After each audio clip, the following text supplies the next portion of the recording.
Hey, I'm Eugene. Thanks for logging on to southflorida.com. Did you know that the air inside your home can be more polluted, about 5 to 20 times more polluted than the air outside of your home? I know it's pretty crazy, but a lot of people who suffer from allergies, asthma, and other illnesses don't know that the air in their homes could actually be making their conditions worse. So today we're here with AirMD in Boca Raton, checking out the Johnson family home because their children have allergies. Also, Mr. Johnson suffered from leukemia, and he was told to keep a very clean home. What are some of the health effects that pollutants in the air can cause to children and adults? Well, to both groups, they can have a significant impact on their health. And we have a variety of different types of pollutants in our home, from airborne particles to chemicals in our cleaners to dust mites and other allergens. So it's very important for us to identify what types of pollutants we have, and then take the necessary steps to remove them from our home environment. Right, and the way you identify them is using some very fancy equipment. It looks like Ghostbuster stuff over here. Absolutely. What do you do with this? This is actually sucking in the air in the room, right? That's right. This is a particle counter, and it's taking air in and measuring the number of particles in the very small size range that can penetrate into our lungs. So it'll identify all the different pollutants that are in the air. Is there one that is more common than others?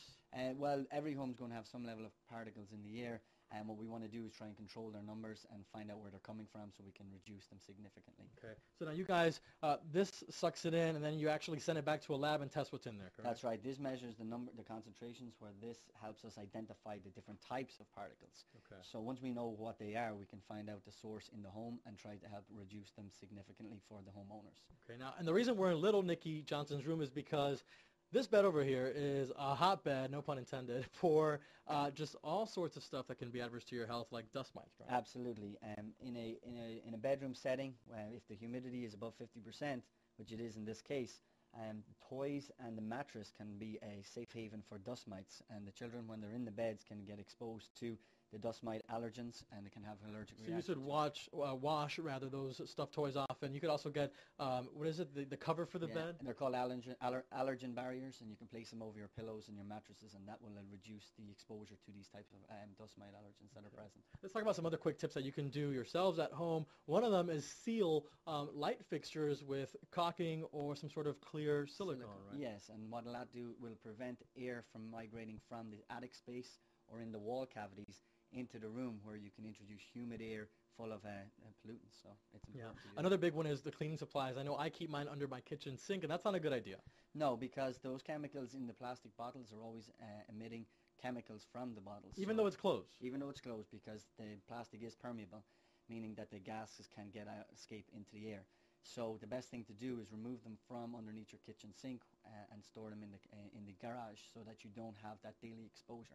It's another tip on how to reduce your daily exposure to pollutants. And now we've talked about dust, we've talked about air, but water is also something that can be very harmful. The shower head actually carries a lot of germs and stuff. What should you do to clean that?